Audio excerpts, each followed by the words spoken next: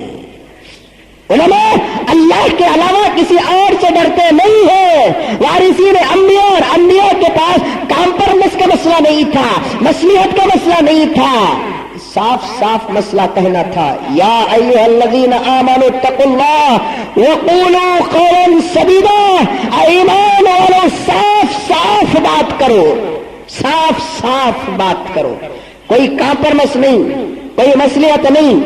لکم دینکم کا مسئلہ کافروں کے لیے تھا, مسلمانوں کے لیے نہیں ہے.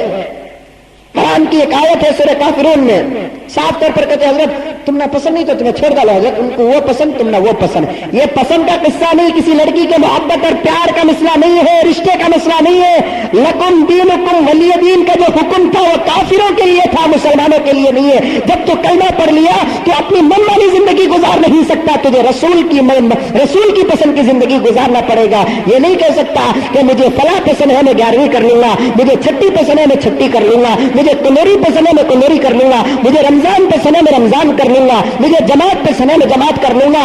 ہر کام کو تجھے قرآن کھولنا پڑے گا, حدیث کھولنا پڑے گا, صحابہ کی زندگی کھولنا پڑے گا. تو کھلا ہوا جانور نہیں ہے, راستے کا پھرنے والا کتا نہیں ہے, بنی ہوئی بکری ہے تو, بنا ہوا گائے ہے تو, اس لیے کہ ہم اللہ اور اللہ کے رسول کے غلام ہیں, آوارہ پھرنے والے ہم لوگ کتے نہیں ہیں. زبان کبھی کبھار سخت بھی استعمال کرنا پڑتا ہے, اللہ کے رسول نے استعمال بھی کیا ہے, اللہ کے رسول نے استعمال بھی کیا ہے, ڈانٹا بھی ہے, الڈایا بھی ہے. اللہ کے رسول نے سخت الفاظ بھی استعمال کیے ہیں. تو جاہل ہے میرے بھائی, تو میگزین کھولا ہے, حدیث نہیں کھولا, قرآن نہیں کھولا. ارے کیا حضرت تمہیں قرآن پڑھتی, تمہیں سور بولے نا حضرت. صحیح سوال میرے بھائی, اللہ تعالیٰ تجھے جزائے خیر دے تو سچ سوال کیا ہے, صحیح بات. میں قرآن پڑھتا ہوں, میں حدیث پڑھتا ہوں, اور میرے زبان سے لفظ سور اچھا نہیں لگتا, میں مانا. کبھی تو نے قرآن پڑھا؟ ہماری زبان پاک ہے یا اللہ کی زبان پاک ہے؟ اللہ کی زبان پاک ہے. لیکن سمجھانے کے لیے اللہ نے کہا انما حرم علیکم المیتۃ والدم ولحم الخنزیر وما اہل لغیر اللہ. 4 جگہ آیا ہے لفظ سور قرآن کے اندر. کتنے جگہ؟ بھئی اللہ اتنا پاک ہو کر اللہ کہیں کو حضرت سور بولیا نہیں، سمجھانا تھا اللہ تعالیٰ کو. کیا بولے اللہ تعالیٰ؟ اے مومنو تمہارے لیے اللہ نے حرام کر دیا کیا؟ میتہ، مردار. انما حرم علیکم المیتۃ، مردار تمہارے اوپر حرام ہے، مردہ تمہارے لیے حرام ہے. کیا مردہ؟ بکری حلال تھی، مرغی حلال تھی، گائے حلال تھی. تم اپنے ہاتھوں سے کاٹ کر ذبح کرو گے تو حلال رہے گی. اگر وہ اپنی موت مر گئی تو اسے مردہ کہا جائے گا، فقہ میں میتہ کہا جائے گا. وہ حلال گائے، حلال بکری، حلال مرغی اپنی موت اگر مر گئی تو تم کھا نہیں سکتے. مردہ تمہارے لیے حرام حرام حرام ہے. انما حرم تمہارے لیے حرام ہے.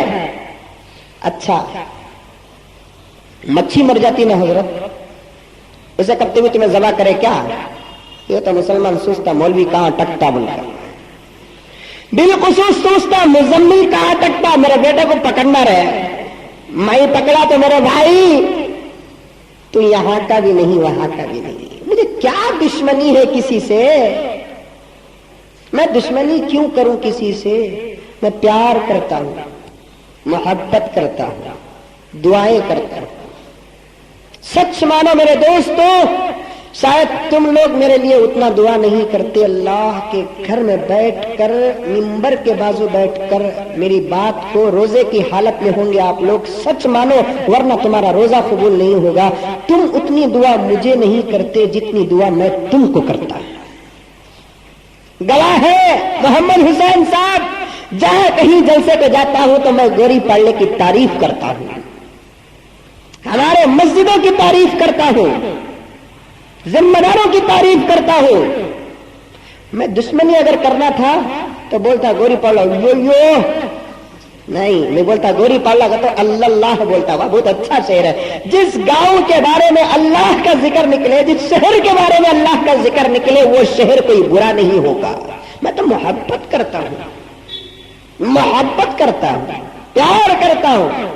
کسی سے کیا دشمنی کر کے کیا فائدہ ہے؟ ہاں ان سے ضرور میں غصہ کرتا ہوں جو قرآن اور حدیث کو چھوڑ کر، صحابہ کی زندگی کو چھوڑ کر غلط راستہ اختیار کرتے ہیں. غصہ نہیں کرنا، سمجھنے کی کوشش کرو، عقل کو استعمال کرو. میں تو تم کو جہنم سے بچا رہا ہوں. میرا فرض ہے کہ میں تم کو سیدھا راستہ دکھاؤں. میں تو گزشتہ جمعہ شیعہ کا عقیدہ بتایا تھا، بالکل کم بتایا تھا شیعہ کا عقیدہ. اگر شیعہ کی پول کھولوں تو بھائی پانی پانی ہو جاؤ گے. شیعہ کا عقیدہ کیا ہے معلوم؟ صحابہ کے خلاف شیعہ کا عقیدہ کیا ہے معلوم؟ انشاءاللہ تفصیل کے ساتھ عرض کروں گا. صرف مختصر ایک مسئلہ بول کر آگے بڑھتا ہوں، پروف کے ساتھ پیش کر رہا ہوں. اور مزمل بغیر صفحے کی بات الحمدللہ کرتا ہی نہیں ہے. شیعوں کا عقیدہ کتنا ناپاک ہے دیکھو، صحابہ کے خلاف ان کی گستاخی کتنی ہے دیکھو. میاں بیوی کی شادی ہوتی ہے، ایسے مسئلے بھی آپ لوگ غصہ کرتے بول کر بولنا پڑتا، ورنہ بولنے کے لیے ایسے مسئلے تکلیف ہوتی ہے. سن لو، میاں بیوی کی شادی ہوتی ہے تو شادی کا ایک مقصد ہوتا ہے، اشارہ دیتا ہوں سمجھ جائیے. وہ مقصد میں اگر کوئی مرد ناکام ہو گیا، شیعہ کا ایک مولوی لکھتا ہے کہ مرد اپنی پیشاب کی جگہ پر ابو بکر اور عمر کا نام لکھے گا تو اسے طاقت پیدا ہو جائے گی. اور کرو ان کی تعریف. نہیں معلوم تھا، معلوم ہو گیا. شکریہ ادا کرو کہ مولانا اللہ آپ کو جزائے خیر دے. صحیح کیا مولانا؟ یہ ہم نہ نہیں معلوم تھا مولانا، تمہیں بولے ہم نہ معلوم ہوگا مولانا. میں توبہ کرتا ہوں، آپ دعا کرو. شکر ادا کرنے کے بجائے تو گالی دے گا تو میرا کچھ نہیں بگڑے گا. نہیں بگڑے گا میرا، نہیں بگڑے گا میرے بھائی، میرا تو نہیں بگڑے گا، میں حق ادا کر رہا ہوں. بلغوا عنی ولو آیہ، اللہ کے رسول فرماتے ہیں کہ جتنی باتیں تم کو معلوم ہو تو تم دوسروں تک پہنچا دو. یا ایھا الرسول بلغ ما انزل الیک من ربک، اے پیغمبر جو بھی تم پر نازل ہوتا ہے وہ امت کی امانت ہے، امت تک پہنچا دو. ہم جو بھی کتابوں میں حلال پڑھتے ہیں وہ بھی پہنچائیں گے، جو حرام پڑھتے ہیں وہ بھی پہنچائیں گے، جو اچھا پڑھتے ہیں وہ بھی پہنچائیں گے، جو برا پڑھ لیے تو شرک سے بھی پاک ہو جائے. ہم چاہتے ہیں کہ جب آپ کلمہ پڑھ لیے ہیں تو بدعت سے بھی پاک ہو جائے. ہم چاہتے ہیں کہ جب آپ کلمہ پڑھ لیے تو صحابہ کی عظمت بھی آپ کے دل کے اندر آ جائے، انبیاء کی عظمت بھی آپ کے دل کے اندر آ جائے، اولیاء کی عظمت بھی آپ کے دل کے اندر آ جائے. کوئی عمل جہالت کی وجہ سے ایسا نہ کرو کہ کل قیامت میں اللہ تعالیٰ پکڑ لے. نیک کام کر کے بھی اگر اللہ تعالیٰ پکڑ لے گا کل قیامت میں کتنی مایوسی ہوگی. کل اللہ تعالیٰ کو یہ نہیں کہہ سکتے کہ اللہ میں عالم نہیں تھا، میں گناہ کر لیا. اللہ فرمائیں گے کہ تو نے علم کیوں حاصل نہیں کیا، جبکہ میرے پیغمبر نے فرمایا کہ العلم فریضۃ علی کل مسلم، علم کا حاصل کرنا ہر مسلمان پر فرض ہے. اللہ کو یہ نہیں کہہ سکتے کہ قیامت میں کہ مجھے وضو کرنا نہیں آتا تھا. اللہ فرمائیں گے کہ وضو کرنے کا علم تجھے حاصل کرنا فرض تھا، نماز پڑھنے کا علم تجھے حاصل کرنا فرض تھا، حلال کو حلال جاننے کا علم تجھے حاصل کرنا فرض تھا، حرام کو حرام جاننے کا علم تجھے حاصل کرنا فرض تھا. اللہ کی عدالت میں جاہلوں کی جہالت چل نہیں سکتی اور اللہ تعالیٰ جاہلوں کو جہنم پہنچا کر رہے گا. انہ کان ظلوما جہولا کی تفسیر میں آتا ہے سب سے بڑا ظالم کون ہے؟ وہ نہیں جو ایک نہیں 100 مرڈر کرنے والا ظالم نہیں ہے، جو لوٹ مار کرنے والا ظالم نہیں ہے. سب سے بڑا ظالم تو وہ ہے جو شریعت کا علم حاصل نہیں کرتا. علم حاصل کرو، قرآن پڑھو، حدیث پڑھو، فقہ پڑھو، کیا جائز کیا ناجائز پڑھو، تب معلوم ہوگا کہ آپ کو کیا کرنا ہے کیا نہیں کرنا ہے. بھائی ذرا سنو غور سے، قرآن اچھی چیز کی غلط چیز؟ ارے بولیے حضرت، ذرا شارٹ کرو حضرت، نیند آ رہی ہے، نیند آ رہی ہے، نہیں آ رہی ہے، روزہ ہی الحمدللہ، بیٹھ جاؤ، کیا کام ہے. سنو میرے دوستوں، قرآن پڑھنا اچھا کی برا؟ بہت اچھا. کتنا اچھا؟ اس سے اچھا کوئی کام ہی نہیں. قرآن پڑھنے سے بہتر کوئی کام ہے ہی نہیں ہے. اللہ فرماتے ہیں کہ میرا ایک بندہ دعا کر رہا ہے اور ایک بندہ قرآن پڑھ رہا ہے، میں دعا کرنے والے کو اتنا نہیں دیتا جتنا قرآن پڑھنے والے کو دیتا. اچھا کام اتنا. لوگ عام طور پر ایک اعتراض کرتے ہیں، مسئلہ بتا رہا ہوں میں حضرت، ہمیں کیا بھی نہیں کرتے حضرت، بہترین میٹھا پکا کو اس میں فاتحہ پڑھ کو پھونکتے ہیں. وہ فاتحہ تمہیں کروڑوں کو بولتے نا، میں نہیں بولیا ابھی کروڑوں کو بول کر. فاتحہ پڑھو. فاتحہ کرنے کی چیز نہیں بلکہ فاتحہ پڑھنے کی چیز ہے. قرآن کرنے کی چیز نہیں ہے. قرآن کرنے اور پڑھنے میں فرق ہے. قرآن پڑھنے کی چیز ہے، فاتحہ پڑھنے کی چیز ہے، بقرہ پڑھنے کی چیز ہے، سورہ واقعہ پڑھنے کی چیز ہے، رحمان پڑھنے کی چیز ہے، کرنے کی چیز نہیں ہے. سلام کرنے کی چیز ہے، السلام علیکم. کھانا کرنے کی چیز ہے، پکانا ہے. قرآن کرنا نہیں، قرآن پڑھنا. کون پڑھنا؟ صرف میں پڑھوں یا صرف امام صاحب پڑھے یا صرف مؤذن صاحب پڑھے؟ نہیں، سب ہر مسلمان کا قرآن پڑھنا ضروری ہے. اللہ کے رسول نے فرمایا وہ مسلمان کا سینہ قبرستان سے بھی بدتر ہے جس کے سینے میں قرآن کا کوئی جز نہ ہو. اب سینے کھول کر دیکھو میرا سینہ میسور روڈ کا قبرستان کینی، ٹانی روڈ کا کینی، منڈی پالنے کا کینی، کنگیری کا قبرستان کینی، قبرستانی کی سڑگاٹ کی سینہ کھول کر دیکھو، قبرستان کی سڑگاٹ کی معلوم کرو. یہ سینے جو ہے نا قرآن سے آباد کرو. قرآن پڑھنا اچھی چیز ہے. اگر کوئی مسلمان اس قرآن کو غلط جگہ پر استعمال کرتا ہے تو تب قرآن کا پڑھنا ثواب نہیں ہوتا بلکہ یہی قرآن تمہارے ایمان کو توڑ دیتا ہے. یہی قرآن توڑ دیتا ہے کیونکہ اس قرآن کا غلط جگہ پر استعمال ہوا ہے. لوگ کہتے ہیں کہ حضرت ہم نے اس میں تو صرف سورہ فاتحہ پڑھا ہے لیکن صحیح جگہ پر نہیں پڑھا ہے. مثلا بسم اللہ اللہ اکبر بول کر مرغی کاٹنا، تب جا کر حلال ہوتی. ذبح کرنے آتا تب تو بھی ذبح کرے ہی. مرغی بکرا اونٹ کاٹ کو ہی نہیں کاٹے. کاٹنے کا طریقہ کیا؟ کاٹنے کا طریقہ یہ ہے کہ کاٹنے سے پہلے جانور کو ذرا پانی پلاؤ. جانور خوش ہو جائیں گا، انہیں پکڑ کو مجھے پانی پلا رہا، کھانا بھی کھلاؤں گا انہیں.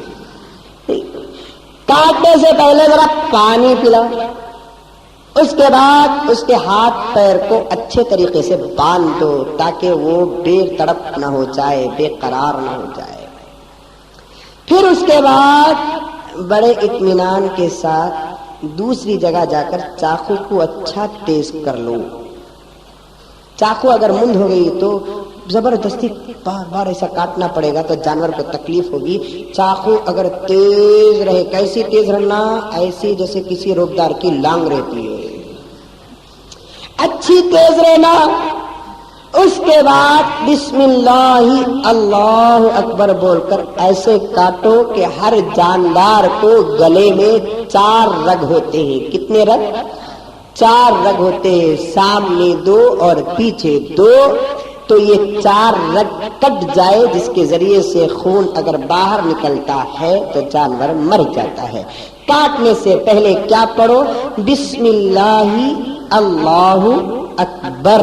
بسم اللہ الرحمن الرحیم نہیں پڑھیں گے کیونکہ اس جانور کو تمہاری چاقو سے تکلیف پہنچ رہی ہے. وہاں تم اللہ کے رحمان اور رحیم ہونے کو یاد کرو گے تو جانور سوچے گا وہ کیسا رحمان ہے جس کے نام پر میرے گلے پہ چھری چل رہی ہے، وہ کیسا رحیم ہے جس کے نام سے میرے گلے پہ چھری چل رہی ہے.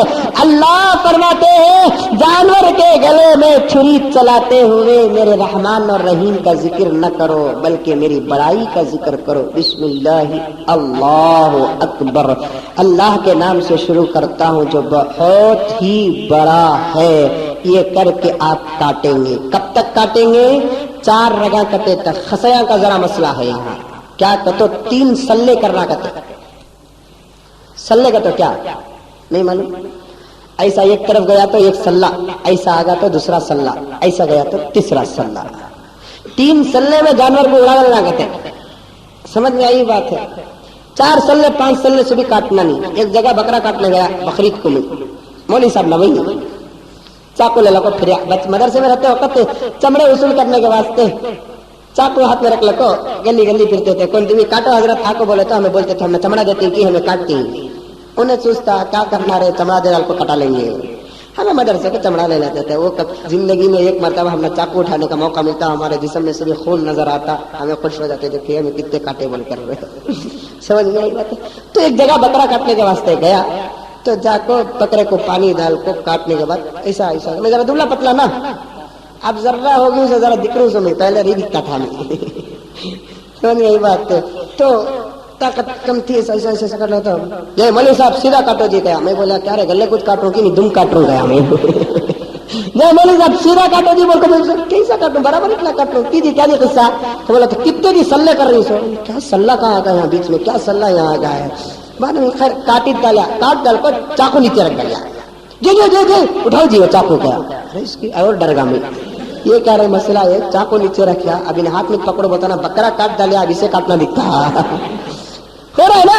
چاقو نیچے بھی رکھنے دے رہا ہے نہیں کہ سلے بلے بول رہا ہے. بات میں انہیں بول رہا جی مولوی صاحب کہتے نا جی تمہیں کیا جی پڑے سو. میں قرآن پڑھا بھی کی جی کیا جی کیسا کاٹنا آ رہا ہے جی تم نے کیسا حضرت کاٹنا تھا. 3 سلج کرنا 3 مرتبہ ایسا کاٹنا سو 4 مرتبہ نہیں کاٹنا. وہ کان جی لکھو ہے نہیں بھائی، وہ ہمارا قانون تمہارا قانون ہے. شریعت کا قانون 3 کی 4 کی، لیکن شرط کیا ہے 4 رگ کٹنا.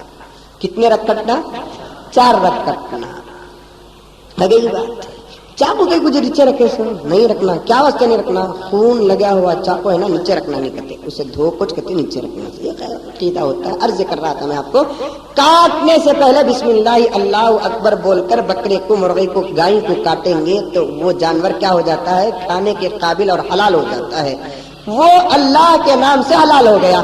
اسی کو مسئلے کو سامنے رکھ کر اگر کوئی مسلمان کتے کو پکڑ کر لایا، کتے کو پانی ڈالیا، اس کے پاواں بند ڈالیا، بسم اللہ اللہ اکبر بول کر کاٹیا تو کیا کتا حلال ہو جاتا ہے؟ جو پانی بکری کو ڈالے وہی پانی اسے بھی ڈال رہے ہیں. جو بسم اللہ بکری پر پڑے وہی بسم اللہ اس پر بھی پڑھ رہے ہیں. پھر کیا بات ہے کہ بکری حلال ہو گئی کتا حرام ہو گیا؟ اس لیے کہ کتا پہلے بھی حرام تھا، اس پر اب بھی حرام ہے. بکری پہلے بھی حلال تھی، اب بھی حلال ہے. ایک بسم اللہ کی وجہ سے حلال جانور ہی حلال ہو سکتا ہے، ایک بسم اللہ کی وجہ سے حرام جانور حلال نہیں ہو سکتا. تو قرآن پڑھنے سے غلط کھانا حلال نہیں ہو سکتا ہے، قرآن پڑھنے سے غلط کھانا جائز نہیں ہو سکتا. وہ حرام حرام ہی رہے گا، ناجائز ناجائز رہے گا، حرام حرام ہی رہے گا. دنیا کے پورے مسلمان مل کر کسی حرام کو حلال نہیں بنا سکتے اور کسی حلال کو حرام نہیں بنا سکتے. یہاں تک کہ قرآن نے کہا کہ پیغمبر تم بھی کسی حرام کو حلال نہیں بنا سکتے اور تم بھی کسی حلال کو حرام نہیں بنا سکتے. یا ایھا النبی لم تحرم ما احل اللہ لک، اے پیغمبر جس چیز کو میں نے حلال کر دیا اسے آپ حرام بنانے والے کیوں ہیں؟ ہوا ایک مرتبہ ایسا میرے دوستوں کہ حضور اکرم صلی اللہ علیہ وسلم روزانہ عصر کے بعد چند بیویوں کے گھر جایا کرتے تھے. ایک ایک دن ایک ایک بیوی کی باری تھی. 11 بیویاں تھے نا اللہ کے رسول صلی اللہ علیہ وسلم کو. ایک بیوی کا حضرت ختیجہ کا انتقال ہو گیا تھا تو 10 بیویوں کا گھر مکے مدینہ منورہ میں تھا. روزانہ ایک ایک بیوی کے گھر اللہ کے رسول صلی اللہ علیہ وسلم رات گزارتے تھے اور روزانہ عصر کے بعد سے لے کر مغرب تک تمام بیویوں کے پاس جا کر خیر خیریت طبیعت خرچے کو کیا ہونا کیا گھر میں ہے کیا نہیں ہے پوچھ کر آتے تھے اللہ کے رسول. ایک بیوی کے گھر میں ایک دن باری تھی، دوسرے بیوی کے گھر اللہ کے رسول عصر کے بعد گئے تو وہ بیوی نے اللہ کے رسول صلی اللہ علیہ وسلم کو شہد پیش کیا. جب شہد اللہ کے رسول نوش کر کے جس کی باری تھی اس کے گھر جب اللہ کے رسول آئے وہ بیوی کو معلوم ہو گیا کہ اللہ کے رسول فلاں بیوی کے گھر گئے تھے اور وہاں جا کر انہوں نے شہد پیا ہے، جبکہ میں حضور کے لیے میٹھا پکا کر رکھی ہوں، وہاں حضور کھا لیے تو یہاں نہیں کھائیں گے. اس لیے حضور اکرم صلی اللہ علیہ وسلم کے سامنے جب گئی وہ بیوی تو اپنے منہ میں ہاتھ رکھ لیا. اللہ کے رسول نے پوچھا میری بیگم آخر تم نے منہ میں ہاتھ کیوں رکھا؟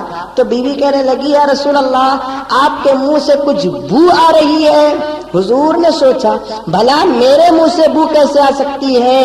میں نے کیا کھایا؟ میں نے کبھی زندگی میں لہسن نہیں کھایا، میں نے زندگی میں کبھی پیاز نہیں کھایا، اس لیے کہ لہسن اور پیاز میں بدبو آتی ہے تو یہ بدبو والی چیز میں کھاؤں گا تو فرشتوں کو تکلیف پہنچے گی، اس لیے میں نے کبھی اپنی زندگی میں پیاز اور لہسن کو استعمال نہیں کیا اور آج میری منہ میں بدبو کیوں آ رہی ہے؟ غور کر کے اللہ کے رسول صلی اللہ علیہ وسلم نے دیکھا تو پتا چلا کہ فلاں بیوی کے گھر میں نے شہد پیا ہے، شاید شہد کے اندر بدبو ہوگی، اس لیے اللہ کے رسول نے یہ ارادہ کر لیا آج کے بعد میں کبھی شہد نہیں کھاؤں گا، آج کے بعد میں کبھی شہد نہیں کھاؤں گا. اللہ کے رسول صلی اللہ علیہ وسلم کا یہ ارادہ جب ہوا تو اللہ تعالیٰ نے آسمان سے جبرائیل کو قرآن کی آیت دے کر بھیج دیا کہ اے جبرائیل جاؤ پیغمبر کے پاس اور جا کر کہو کہ پیغمبر تم آخری پیغمبر اور اللہ کے چہیتے ہونے کے باوجود بھی کسی حلال کو حرام نہیں بنا سکتے اور کسی حرام کو حلال نہیں بنا سکتے. یا ایھا النبی لم تحرم ما احل اللہ لک، اے پیغمبر اے نبی اے رسول اللہ نے جس چیز کو تمہارے لیے حلال کر دیا اسے تم حرام نہیں بنا سکتے اور جو چیز اللہ نے حرام کر دیا ہے اسے حلال نہیں بنا سکتے. سارے مسلمان مل کر شراب کو حلال نہیں بنا سکتے، سارے مسلمان مل کر کتے اور برے جانور کو حلال نہیں بنا سکتے. باوجود یہ کہ کتے کو شیمپو سے دھویا جائے اور اسے بہترین پکا ہوا پھال کھلایا جائے اور اسے اپنے بستر میں سلایا جائے اور اسے لاکھ آپ تربیت کرے اور کتا وفاداری میں ساری دنیا کے جانوروں سے بہتر ہونے کے باوجود بھی وہ کتا تمہارے لیے کبھی حلال نہیں بن سکتا. کیوں؟ اللہ نے اسے آپ کے لیے حرام قرار دے دیا. اور جو حلال ہے ساری دنیا کے علماء مل کر بکری کو حرام نہیں کہہ سکتے، ساری دنیا کے علماء اور مفتیاں اور مفسرہ اور محدثہ مل کر مرغی کو حرام نہیں کر سکتے. کیوں؟ اس لیے کہ اللہ تعالیٰ نے مرغی کو حلال کیا ہے، کتے کو حرام کیا ہے. ہم بھی اسی طریقے سے اللہ نے جن چیزوں کو حلال دیا اسے حلال جانے، جن چیزوں کو حرام بنایا ہے اسے حرام جانے. اگر کوئی مسلمان حرام حرام کو حلال سمجھ گیا اور حلال کو حرام سمجھ گیا تو سمجھو کہ اس کا ایمان زلزلہ کھا گیا ہے۔ انہی عقائدوں میں بہت سارے عقیدے ہوتے ہیں جسے سمجھانے کے لیے کبھی نرمی سے سمجھانا پڑتا ہے، کبھی سختی سے سمجھانا پڑتا ہے۔ میں نے گزشتہ جمعہ جو سختی کی تھی وہ سختی میں نے 11ویں کے متعلق نہیں کی، کیوں؟ اس لیے کہ چلو کسی ولی کی محبت میں کیا جانے والا عمل ہے۔ میں نے اتنی سختی کبھی چھٹی کے بارے میں نہیں کی، کیوں؟ اس لیے کہ وہ معین الدین چشتی کی محبت میں کرتے ہیں۔ میں نے کندوری کے بارے میں کیوں اتنی سختی کی؟ اس لیے کہ یہ صحابہ کی عظمت میں نہیں بلکہ صحابہ کی توہین میں کیا جانے والا عمل ہے، اور صحابہ کی توہین میں کیا جانے والا عمل، اس کے متعلق جتنی سختی میں کروں گا مجھے امید ہے کہ اللہ تعالیٰ اتنی جلد میری مغفرت فرمائیں گے۔ صحابہ کی شان میں گستاخی ہو کیسے برداشت کر سکتا ہے؟ ارے صحابہ کے شان میں گستاخی ہو تو اللہ برداشت نہیں کر سکتا تو ہم کیسے برداشت کر سکتے ہیں؟ صحابہ کا مقام معمولی مقام نہیں ہے میرے دوستو۔ حضور کے ایک صحابی تھے حضرت عبداللہ ابن ام مکتوم رضی اللہ تعالیٰ عنہ، مؤذن رسول تھے، مؤذن رسول تھے حضرت عبداللہ ابن ام مکتوم۔ آنکھوں سے اندھے تھے، آنکھوں سے اندھے تھے۔ قرآن کھولو، 30واں پارہ کھولو، سورہ عبس اٹھاؤ اور پڑھو میرے دوستو۔ اسے قرآن کا پڑھنے آتا ہے، اسے قرآن کا پڑھنے آتا ہے۔ ارے پڑھنے نہیں آتا تو مولوی کی بات پہ بھروسہ کر لے، انشاءاللہ تعالیٰ تیری نجات کا ذریعہ اور سبب بن جائے گا۔ عالم کی بات پہ بھروسہ کر لے، ذریعہ نجات کا بن جائے گا۔ عالم کی جوتیاں سر پہ اٹھا کر رکھ لے اور اس کا شکریہ ادا کر کے مولانا آپ نے ایک صحیح مسئلہ بتایا ہے، ہم آپ کے ممنون ہیں، مشکور ہیں۔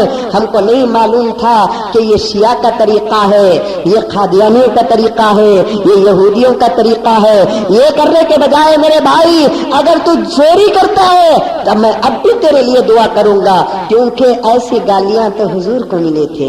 حضور اکرم صلی اللہ علیہ وسلم سب سے پہلے فاران کی چوٹی پر چڑھتے ہیں، 40 سال کے بعد اپنی قوم کو دعوت دینے کے لیے چڑھتے ہیں۔ فاران کی چوٹی ایک چھوٹا سا پہاڑ، آج بادشاہ کا قلعہ بنا ہوا ہے مکے کے اندر۔ فاران کی چوٹی میں چڑھے، گاؤں والوں کو بلایا، آؤ آؤ میرے رشتہ داروں اقربا، آؤ پورے اہل مکہ آ جاؤ۔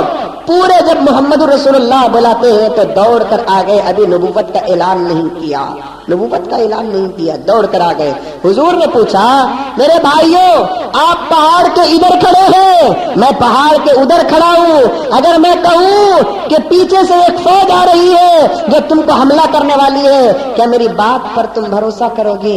پورے کہنے لگے، جبکہ اس میں ابو جہل بھی تھا، ابو لہب بھی تھا، عتبہ بھی تھا، شیبہ بھی تھا، سب کہنے لگے محمد تو جو کہے گا ہم اسے تسلیم کریں گے، اس لیے کہ ہم نے کبھی تجھ کو گناہ کرتے ہوئے نہیں دیکھا، جھوٹ بولتے ہوئے نہیں دیکھا، غلط کام کرتے ہوئے نہیں دیکھا۔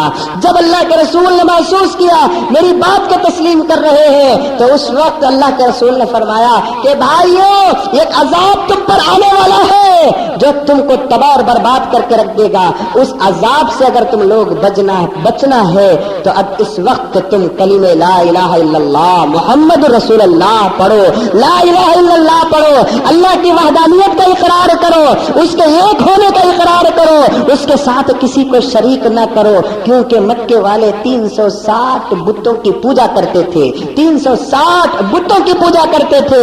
تو جیسے حضور کے زبان سے جملہ نکلا، دوسرے خداؤں سے بچانے والا جملہ نکلا، خدا کے توحید کا جملہ نکلا، وحدانیت کا جملہ نکلا، پورے گاؤں والے غصے میں آ گئے اور سب مل کر حضور اکرم صلی اللہ علیہ وسلم کو گالی دینے لگے۔ اور سب سے پہلے گالی ابو لہب نے دیا تھا، تبا لک یا محمد، اے محمد تو ہلاک ہو، اے محمد تو ہلاک ہو۔ اسی وقت قرآن کی آیت نازل ہوتی ہے محمد ہلاک نہیں ہوگا، ابو لہب تو ہلاک ہوگا۔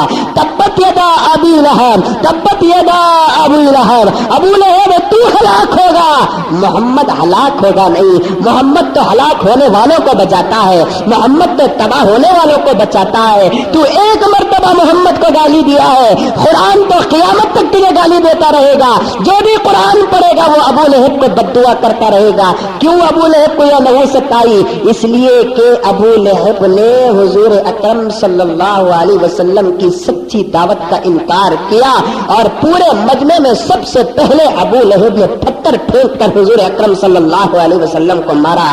حضور کا کیا حال ہوا, ابو لہب کا کیا حال ہوا. حضور کا نام تو آج تک باقی ہے پورے عزت اور کرام کے ساتھ. جو حضور کی حق گوئی کی مخالفت کیے تھے, خدا وحدہ لا شریک کی قسم قرآن بھی گالی دیتا ہے اور قرآن پڑھنے والے بھی ابو لہب کو گالی دیتے ہیں. ہزاروں لاکھوں کروڑوں بچے پیدا ہوئے, مسلمان پیدا ہوئے, سب کے سب نے اپنے بچوں کا نام رکھنے میں محمد کو چوائس کیا ہے. بتاؤ کوئی مسلمان اپنے بچے کا نام ابو لہب رکھا؟ بتاؤ کوئی مسلمان اپنے بچے کا نام ابو جہل رکھا؟ کیوں؟ اس لیے کہ یہ نام ہی اتنا غلیظ ہے کہ اس نام پر اللہ کی لعنت ہے. یہ نام ہمارے بچوں کو رکھا نہیں جائے گا. توحید کا سب سے پہلا اعلان, حق کا سب سے پہلا اعلان, نڈرپن کا سب سے پہلا اعلان فاران کی چوٹی پر ہوا اور ساری دنیا کو یہ سبق مل گیا. کبھی کبھار کسی کو سمجھانے کے لیے سختی کا اعلان کرنا پڑتا ہے, اور صحابہ کے خلاف کوئی کرے اس پر سختی نہیں کریں گے تو کیا پھول کے مالے ڈالے جائیں گے, کیا شال اڑائی جائے گی؟ صحابہ کی عظمت تو وہ عظمت ہے میرے دوستو کہ اللہ تعالیٰ صحابہ کے شان میں ہونے والی گستاخی کو پسند نہیں کیا. قرآن کھولو, 30واں پارہ کھولو, سورہ عبس کھولو. عبس وتولی ان جاءہ الاعمی وما یدریک لعلہ یزکا. قرآن کہتا ہے کہ پیغمبر تمہارے پاس ایک اندھا آدمی آیا. واقعہ یہ ہوا, حضور کے پاس کچھ مشرکین مکہ بڑے بڑے سردار مل کر بیٹھ کر بات کر رہے تھے. اچانک حضرت عبداللہ ابن ام مکتوم جو اندھے صحابی تھے, نابینا صحابی تھے, حضور سے بڑی محبت کرتے تھے اور مدینے کے مسجد نبوی کے مؤذن تھے, وہ حضور سے ملاقات کرنے کے لیے صبح شام آیا کرتے تھے. جس وقت یہودیوں کی جماعت حضور سے بات کر رہی تھی اس وقت حضرت عبداللہ ابن ام مکتوم آ کر دروازہ کھٹکھٹایا. حضور نے پوچھا کون دروازہ کھٹکھٹا رہا ہے؟ حضرت عبداللہ ابن ام مکتوم نے کہا کہ یا رسول اللہ آپ کا غلام ابن ام مکتوم آیا ہے. حضور نے فرمایا کہ عبداللہ تھوڑی دیر کے بعد آ جاؤ, میں ذرا مصروف ہوں. تھوڑی دیر کے بعد آ جاؤ, میں ذرا مصروف ہوں. حضرت عبداللہ ابن مکتوم حضور کو دیکھنے کے لیے آئے تھے لیکن واپس جا رہے ہیں. خدا کو ایک صحابی حضور کے دروازے سے حضور کو دیکھے بغیر جانا پسند نہیں آیا. آسمان سے پورا سورہ نازل ہو گیا کہ پیغمبر یہودیوں کو سامنے بٹھا کر اپنے عاشق کو بھیجنا اچھا نہیں لگا ہم کو. یہودیوں کو بازو بٹھائے اور اپنے عاشق کو دروازے سے بھیج دیے. تو نہیں جانتے کہ یہ یہودی کبھی ایمان لانے والے نہیں ہے, وہ مسلمان تو ایمان لا چکا ہے. عبس وتولی ان جاءہ الاعمی وما یدریک لعلہ یزکا. صحابہ کی شان تو وہ ہے کہ پیغمبر دروازے سے بھیجتے ہیں تو قرآن کی آیت نازل ہو جاتی ہے. حضرت عائشہ حضرت عائشہ کہو سب مل کر رضی اللہ تعالی عنہا, ام المؤمنین, امت کی ماں پر الزام لگائے مدینے کے یہودیوں نے. کہا کہ نعوذ باللہ حضور کی غیر حاضری پر حضرت عائشہ نے دوسرے مرد کے ساتھ ناجائز تعلقات رکھے تھے, زنا کا الزام لگایا امی جان حضرت عائشہ رضی اللہ تعالی عنہا پر. امی جان پریشان ہو گئی, حضور پریشان ہو گئے, حضرت ابو بکر پریشان ہو گئے, عمر پریشان ہو گئے, حضرت علی پریشان ہو گئے. اماں پر الزام لگ گیا. میرے بھائی اپنی ماں کو سامنے رکھ کر فیصلہ کر کے اٹھ جا مسجد سے, انشاءاللہ ایمان کے ساتھ تیرا جنازہ اٹھے گا. اگر تو آج انصاف نہیں کرے گا میں ڈنکے کی چوٹ پر کہتا ہوں کہ تیرا جنازہ بھی ایمان کے ساتھ نہیں اٹھے گا. ماں ہماری پیدا کرنے والی ماں پر الزام لگتا ہے تو بیٹا برداشت نہیں کرتا. امت کی ماں پر الزام لگا, حضور پریشان ہوئے. ایک مرتبہ مدینے کی گلی پر حضور صورت اتار کر چل رہے تھے. راستے میں حضرت عمر فاروق سے ملاقات ہوئی. حضرت حضور اکرم صلی اللہ علیہ وسلم سے جب ملاقات ہوئی, عمر نے پوچھا یا رسول اللہ آپ کے چہرے پر کچھ پریشانی کے آثار نمایاں ہیں, آپ کے چہرے پر کچھ پریشانی نظر آ رہی ہے. تو حضور نے فرمایا کہ ہاں عمر, کیا تم کو پتہ نہیں کیا ہوا یا رسول اللہ؟ کیا ہوا یا رسول اللہ؟ ارے عمر کیسے ہو, تمہاری ماں پہ الزام لگ چکا ہے. مدینے کے یہودیوں نے چرچا کر دیا ہے, اور تم کو پتہ نہیں کیا ہوا یا رسول اللہ؟ امی جان عائشہ پر الزام لگا. کیا الزام لگا؟ زنا کا الزام لگا. یا رسول اللہ ذرا غور فرمائے, آپ کے صدقے میں عقل ملی ہے ہم کو, آپ کے صدقے میں ایمان ملا ہے ہم کو, ذرا غور کرے یا رسول اللہ, ذرا غور کرے. کیا غور کروں عمر؟ یا رسول اللہ آپ نے کبھی دیکھا کہ آپ کے جسم پر مکھی بیٹھی ہے؟ مکھی بیٹھی ہے آپ کے جسم پر؟ نہیں عمر، میرے جسم پر کبھی مکھی نہیں بیٹھی۔ کیوں نہیں بیٹھی یا رسول اللہ؟ اس لیے کہ وہ غلاظت پر بیٹھتی ہے اور غلاظت پر بیٹھنے والی چیز میرے جسم پر نہیں بیٹھتی۔ حضرت عمر نے فرمایا، عرض کیا یا رسول اللہ غور فرمائیں، آپ ہمارے ماں باپ آپ پر قربان ہو، مکھی غلاظت پر بیٹھے، وہ مکھی آپ کے جسم کے قابل نہیں۔ یہ عورت اگر ناپاک اور غلیظ ہو تو وہ آپ کے بستر کے کیسے قابل ہو سکتی ہے؟ یا رسول اللہ امی جان عائشہ ایسے ہو نہیں سکتے۔ کون ہے وہ کمینہ؟ صرف اشارہ کر دیجئے، عمر اسے قتل کر کر سکون کی سانس لے گا۔ امی جان پر الزام لگا، عمر برداشت نہیں کیے۔ امی جان پر الزام لگا، علی برداشت نہیں کیے۔ امی جان پر الزام لگا، مدینے کے انصار برداشت نہیں کیے۔ سب سے بڑی بات تو یہ ہے کہ امی جان عائشہ پر الزام لگتا ہے تو خدا برداشت نہیں کرتا۔ قرآن میں سوائے حضرت مریم کے کسی اور کا نام نہیں آیا۔ ذکر اگر کسی کا آیا ہے تو وہ امی جان حضرت عائشہ کا ذکر آیا ہے۔ قرآن میں آیت نازل ہو گئی، ارے کمینوں، میری عائشہ پر تم الزام لگاتے ہو جس عائشہ کا نکاح میں نے جنت میں کیا ہے۔ ارے میری عائشہ پر، میرے ابو بکر کی بیٹی پر تم الزام لگاتے ہوئے شرماتے نہیں ہو؟ میں نے اس عائشہ کا نکاح آسمان میں کیا ہے۔ قرآن کھولو میرے دوستو، قرآن کھولو، 18واں پارہ سورہ نور کے اندر آیت ملے گی عائشہ کی برات کے متعلق، عائشہ کی عظمت کے متعلق، عائشہ کے شان کے موافق قرآن میں آیت نازل ہو گئی، سبحانک ھذا بہتان عظیم۔ اے پیغمبر تم کہہ دو، اور تمہارے بعد جو بھی بچہ قرآن بچہ پڑھے گا تو وہ عائشہ کی پاک دامنی کی گواہی دے گا۔ سبحانک ھذا بہتان عظیم۔ اللہ فرماتے میری ذات پاک ہے پیغمبر، میں پاک عورتوں کو تمہارے نکاح میں دیا ہوں، عائشہ ایسی عورت ہو نہیں سکتی۔ صحابہ کے شان میں گستاخی ہو تو خدا برداشت نہیں کرتا۔ اور یہ شیعہ لوگ کہتے ہیں، جن کے عقیدے میں ہم کھیر بھی کھا لیتے ہیں، پوری بھی کھا لیتے ہیں، وہ شیعہ کہتے ہیں عائشہ کے نعوذ باللہ حضور کی زندگی میں 4 مردوں سے تعلقات تھے۔ اللہ اکبر، ان کا عقیدہ اپنائے۔ توبہ توبہ کرو میرے بھائی، توبہ کرو، اللہ تعالیٰ ہم کو سچی توبہ کی توفیق عطا فرمائے۔ عرض کر رہا تھا کبھی سمجھانے کے لیے سخت جملہ بھی ساتھ پیش کرنا پڑتا ہے۔ وہ سختی ہماری بڑپن کی وجہ سے نہیں، ہمارے شان کی وجہ سے نہیں، صحابہ کی عظمت کو سامنے رکھ کر میں نے سختی کیا ہے، صحابہ کی محبت کو رکھ کر میں نے سختی کیا ہے، اور ایسے سخت جملے حضور نے بھی پیش کیے ہیں۔ کھولو حدیث کی کتاب مشکات شریف، حدیث کی کتاب مشکات شریف، یہ پورے حوالے میرے بیکار ہیں، کبھی زندگی میں کھول کر نہیں دیکھے گا میرا بھائی، پھر بھی میں اپنے حق ادا کر رہا ہوں۔ کھولو حدیث کی کتاب مشکات شریف، اور اس کے اندر باب کھولو، باب الاعتصام بالسنہ۔ اس کے اندر اللہ کے رسول صلی اللہ علیہ وسلم نے ایک سخت جملہ ارشاد فرمایا تقریر کے درمیان میں، تقریر کے درمیان میں سخت جملہ ارشاد فرمایا۔ کیا فرمایا؟ اے خطبہ، اے مقررین، اے واعظین، اے علماء، کبھی اللہ اور اللہ کے رسول کی بات بے عمل کے سامنے پیش نہیں کرنا۔ ترجمہ پیش کر رہا ہوں میں، کبھی اللہ اور اس کے رسول کی بات بے عمل کے سامنے پیش نہیں کرنا، ایسے مسلمان کے سامنے پیش نہیں کرنا جو سن کر عمل نہیں کرتا۔ اگر تم بے عمل کے سامنے اللہ اور اللہ کے رسول کی بات پیش کرو گے تو تمہاری مثال ایسی ہے کسی ایک مالدار آدمی نے سونے اور ہیرے کا ہار کسی کتے اور سور کے گلے میں پہلایا ہے۔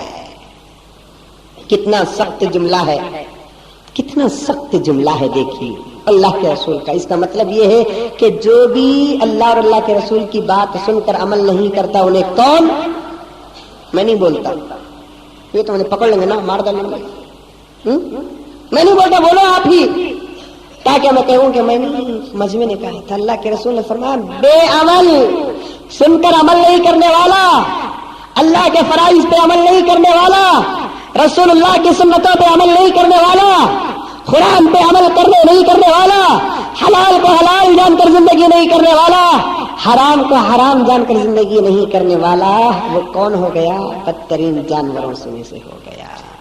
سخت جملے اللہ نے بھی کبھی امت کو سمجھانے کے لیے، بندوں کو سمجھانے کے لیے استعمال کیے، کبھی حضور بھی اپنی امت کو سمجھانے کے لیے استعمال کیے۔ قرآن میں 4 جگہ آ گیا، کیا؟ انما حرم علیکم المیتۃ والدم ولحم الخنزیر وما أهل لغیر اللہ. اے میرے بندو، تم پر مردار حرام، تم پر خون حرام، تم پر برا جانور سور حرام، اور تم پر وہ کھانا بھی حرام جو اللہ کے علاوہ کسی اور کے نام پر کھلایا جاتا ہے. وما أهل لغیر اللہ، وہ کھانا بھی حرام جو اللہ کے علاوہ کسی اور کے نام پر کھلایا جاتا ہے. اللہ یہاں کیوں برے جانور کا ذکر کیا؟ سمجھانے کے لیے، ڈانٹنے کے لیے، بتانے کے لیے. اللہ تعالی ہم تمام کو نیک توفیق عطا فرمائے.